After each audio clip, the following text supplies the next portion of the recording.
ಓಂ ಸಾಯಿರಾಮ್. ಶುಭೋದಯ ನನ್ನ ಮಗುವೆ. ಒಂದೇ ಕಾರ್ಯವನ್ನು ದಿನವೂ ಮಾಡಿದಾಗ ಅಭ್ಯಾಸವಾಗುತ್ತದೆ.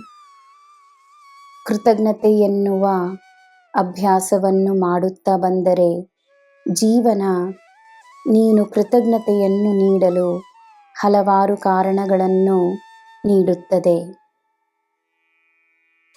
ಬೇಕು ಎಂದು ನೀನು ಕೇಳುವ ಅಗತ್ಯವೇ ಇರುವುದಿಲ್ಲ. ಪರಿಹಾರಗಳ ಮೇಲೆ ನಿನ್ನ ಗಮನವಿರಲಿ. ನೀನು ನಡೆಯುತ್ತಿರುವ ಮಾರ್ಗದ ಮೇಲೆ ನಿನ್ನ ಗಮನವಿರಲಿ. ನಿನ್ನ ಮಾರ್ಗ ನನ್ನ ಮಾರ್ಗವೇ. ನಿನ್ನ ಜೊತೆಯೇ ನಾನಿದ್ದೇನೆ.